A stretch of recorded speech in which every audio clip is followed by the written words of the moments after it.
because it was illegal street racing and not something you could watch on TV. After the two cars passed the person filming, a random dog just appeared out of nowhere. You could say that it meant, Oh my G, Tim Trivial confirms, said the internet.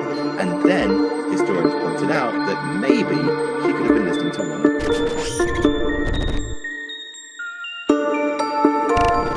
Assalamualaikum, selamat petang, selamat sejahtera, Parpo dalam segmen Rumus.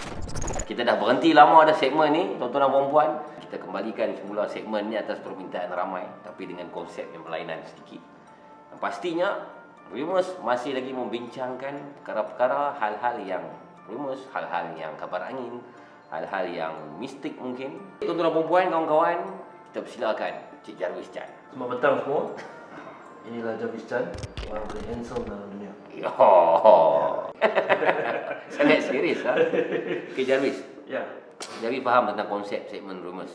faham. Apa yang benar kita nak bincangkan dan macam mana segmen ni mungkin sikit sebanyak akan bagi idea kepada penonton tentang hal-hal yang rasanya setiap orang pernah fikir. So hari ni kawan-kawan dan Jarvis, hari ni kita nak sembang pasal satu benda, satu topik yang aku rasa hampir setiap orang pernah dengar dan pernah menonton filem-filem ataupun kartun yang berkaitan, iaitu isu dia ialah merentas masa. Time machine. Time travel. Yeah. Merentas masa ataupun mengembara masa lah. Dalam contoh yang paling mudah kita dapat tengok Doraemon lah. Doraemon dia ada Doraemon. dia punya alat untuk pergi ke time lain. Apa, Man in Black. Okey. Man in Black. Dia kadang-kadang juga main dengan time machine. Itulah. Dan satu filem yang sangat epik dan klasik lah. Contoh yang paling besar ialah Back to the Future lah. Back to the Future 1, 2, 3. Dia tunjuk tentang dengan jelas penggambaran masa dan banyak teori-teori yang banyak orang bercakap tentang masa. Back to the Future dia menunjuk satu mesin masa ni dibuat melalui kereta. Dan kereta ni yang merentas masa. Dan banyak kali akan kita dengar kalau ada cerita ke rumors ke, orang yang kata kalau nak travel ni banyak yang pakai kereta. Yes. Ada dalam bentuk yang lain, tapi kebanyakan boleh tengok dalam. Kenapa kereta? Itu soalan pertama aku kan. Bagi saya sebab nak main kelajuan. Nak start atas langit macam susah nak pasang yang mesin atas langit yang kalau nak pakai kapal terbang. Dalam air lagi susah lah. Nak gapai apa semua. So paling logik sekali pakai kereta kot. Pakai kereta. Bagi aku lah, dia tak ada fakta yang betul-betul clear tentang benda ni dan bukti yang betul-betul sahih. Yang pengembaraan bahasa ni adakah pernah berlaku ataupun akan berlaku dan dah berlaku. Dia berbeza. Ada banyak perbezaan kat sana. Untuk nak bagi simple nak faham, pengembaraan masa ni kira either dari masa sekarang dia pergi ke masa depan, atau dari masa depan ada orang yang certain mai ke masa sekarang, atau yang lampau. Benda pertama yang mereka akan cakap ialah tentang kelajuan cahaya. Maksudnya kalau boleh memintas kelajuan cahaya, itu kita boleh meredah masa. Tapi kelajuan yang kita perlu untuk merentas masa, ada satu teori yang pernah aku baca ialah jauh beza daripada kelajuan yang aku sebut tadi, iaitu 299 juta meter per saat. Okay. So atas sebab ni, asas ni, bila mereka duk bincang pasal kelajuan cahaya nak buat mesin masa, mereka rasa macam mustahil benda ni nak jadi. Walaupun begitu, ada bukti-bukti yang telah didedahkan tentang kewujudan mesin masa dan orang yang pernah mengembara masa. Antaranya apa je, Miss? So, yang first ni yang paling famous lah dalam dunia yang orang duk sembang kan. Nama dia John Titor. John Titor dia munculkan diri dalam secara publik pada tahun 2000. Dalam TV kot dia muncul. Dalam TV ya, forum. forum. Dia ada orang interview dia. Dia kata dia dari tahun 2038. Ya. Dia tak munculkan diri pada tahun 2000. Dia sebenarnya dah sampai kat dunia sekarang pada tahun 1998. Untuk dua motif. Satu motif nak pergi cari dia punya ibu bapa. Dan dia sendiri pada waktu kecil. Dan lagi satu mission dia adalah untuk datang sini untuk beli komputer. Dia nak beli komputer, dia punya kod komputer tu IBM 5100. Atas sebab masa unik pada tahun 2038 ada problem. So untuk nak selesaikan masalah ni, dia dihantar ke tahun 1978 dia balik. Tapi sebelum dia dah selesaikan misi dia untuk dapatkan komputer tu 1978. Sebelum dia nak balik ke 2038, dia singgah sebentar pada tahun 2000. Dan bila dia mai ke tahun 2000 tu, dia ada menceritakan tentang beberapa apa yang terjadi pada masa depan. Ada beberapa perkara yang dilihat menjadi betul. Nyata. Apa yang dia cakap. Contohnya pada tahun 2004, dia kata ada gempa bumi akan terjadi apa semua, dan betul. Ada satu tsunami yang besar jadi dan mengorbankan ramai penduduk bumi, terutamanya di Asia, di Aceh, di Jepun. Di Malaysia sendiri pun mati ramai. Sebelum 2004 ada lagi satu, 2001 dekat Peru. Dia kata akan ada gempa bumi. Orang tanya bila, masa dia kat mana. Dia kata masa tak boleh bagi tahu. Dia hanya boleh bagi tahu tempat dia dekat Peru, dan dia hilangkan diri.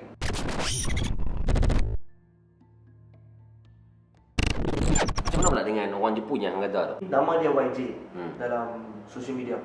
Dia punya first ayat yang dia bagi tahu, dia kata, saya adalah orang yang berasal dari 2075. Okay. Next dia punya tweet, dia kata, kalau nak tahu apa-apa, tanyalah saya.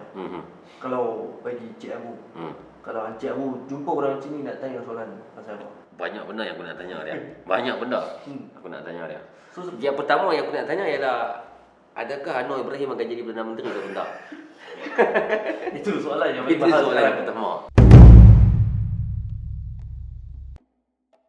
Wujud masih wujud, tapi ibu negara dekat Jepun dah bukan Tokyo.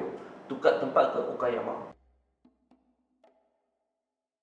Sebab ada tsunami, gempa bumi yang berlaku.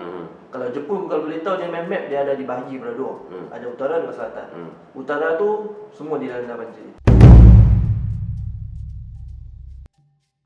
Dia kata walaupun dah 2075, mesin masa ni masih bukan satu benda yang common. Orang ramai, public semua tak tahu.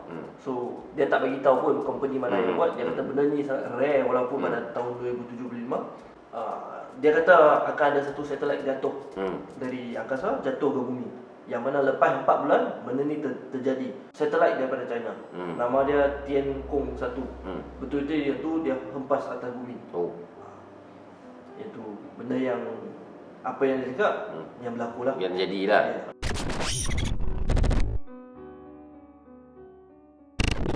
Ada satu cerita tu yang paling mencuit hati lah aku rasa.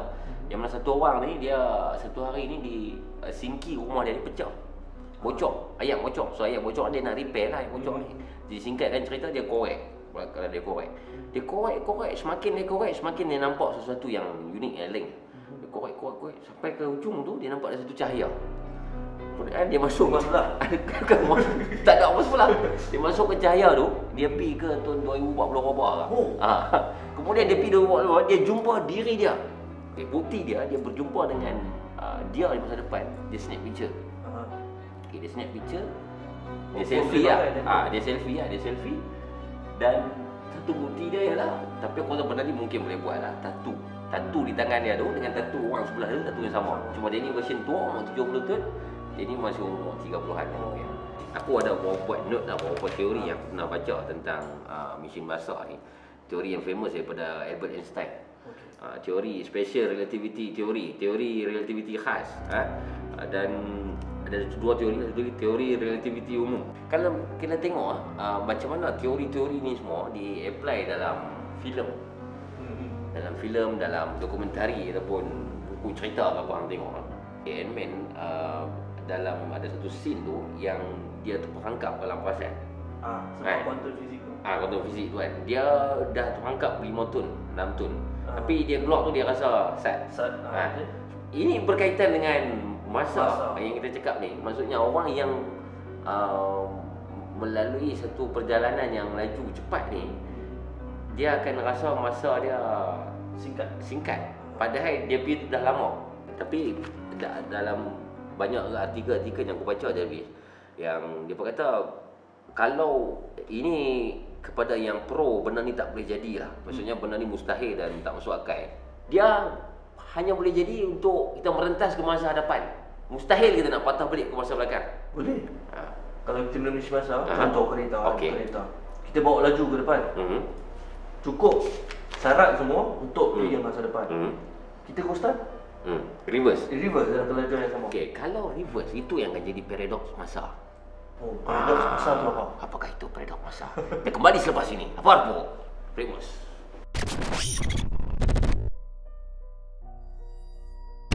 Assalamualaikum, lapar po Nina Bobo. Saya Abu Mamu. Terima kasih sangat pada anda kerana telah menyokong Nina Bobo sehingga ke tahap ini. Alhamdulillah, terima kasih.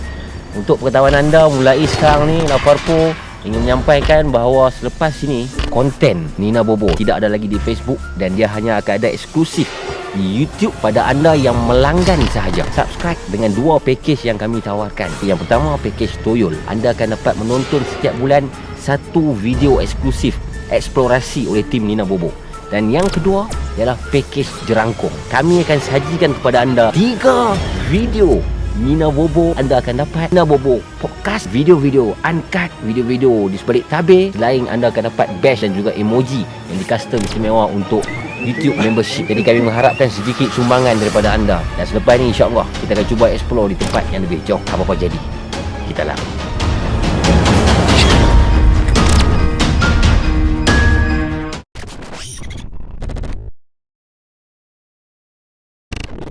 Cakap pasal sekarang ni pasal paradoks masa. Paradoks masa ni ialah macam percanggahan masa.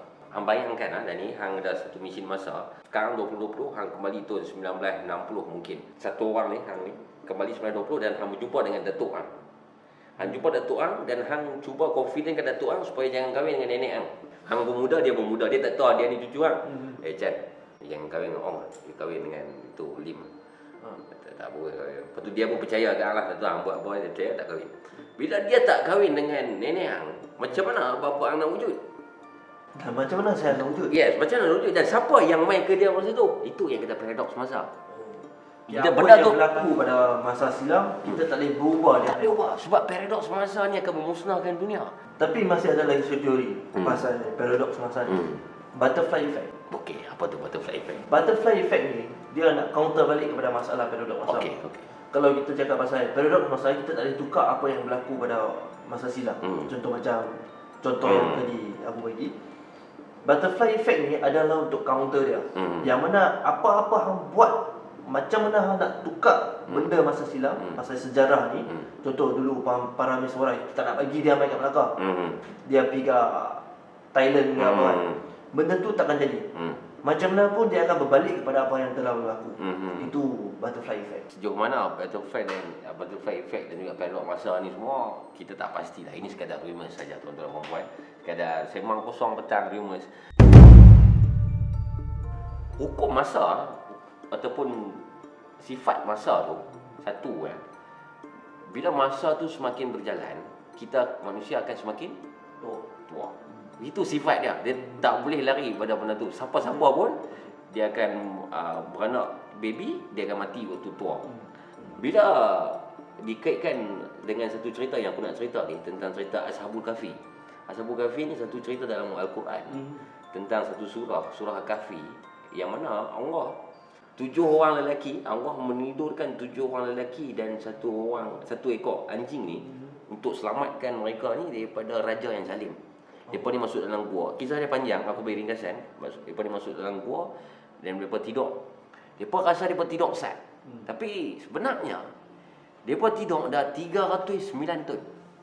Bila mereka bangun tu, mereka rasa macam mereka tidur berapa jam. Baru tidur, baru bangun, mereka keluar ke pekan, mereka terkejut dengan keadaan dah lain dan duit mereka pun dah tak boleh nak pakai apa ni semua. Kerajaan raja zalim semua dah tak ada dah 300 tahun sudah. Ini satu bukti kekuasaan Tuhan. Dan yang mana saya nak katakan di sini, tak ada apa yang mustahil kalau Tuhan izinkan benda tu jadi. Berbalik pada alat pasal yang wrong ni. John Titor ni pernah balik pada John Titor ni. Dia pernah cakap kalau nak melintasi masa ni, dia punya benda yang paling susah bukan pada benda yang susah adalah wrong.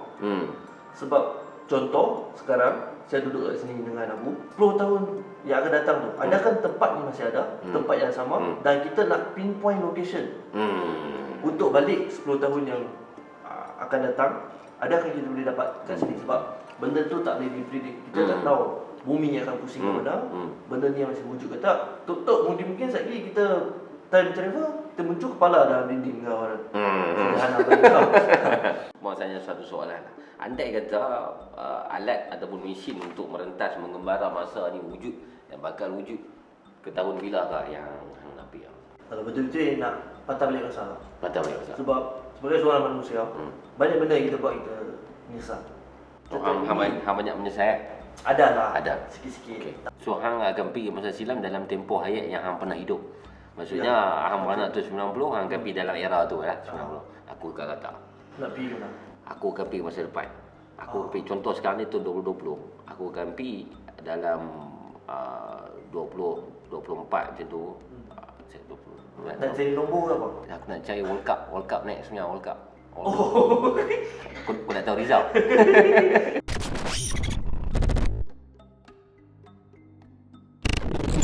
Ya. Kita tak pada tadi kita cerita sikit pasal teori, kita cerita sikit pasal pendapat kita cerita sikit tentang bukti kewujudan pengembaraan masa ni. Tapi isunya sekarang, cuba sekarang petang ni kita andaikan yang benda ni wujud. Sebenarnya adakah pengembaraan masa ni akan mendatangkan malapetaka ataupun kebaikan kepada umat manusia? Itu lebih penting Razan untuk kita fikir. Saya rasa soalan ni boleh buka kepada kita punya penonton lah. Kan? Bagi dia apa, cuba bagi komen sikit kan. Apa pendapat dia apa. Sebab jadi itu kerjaan dia orang. Nak tahu juga public yang lain dia pasal apa pasal Betul. ni. Okey, rasanya itu saja untuk episod kali ini tuan-tuan dan puan. Jangan lupa untuk subscribe Apa-Apa Production dan jangan lupa untuk share video Rumors ini kepada kawan-kawan. Dan ingatlah sekali lagi kita nak ingatkan, ini bukan fakta ataupun apa-apa teori. Sebenarnya ini ialah sembang-sembang kosong Rumors. Sehingga kita berjumpa lagi. Assalamualaikum. Apa-Apa Rumors. Yang benar tak main. Yang benar tak main.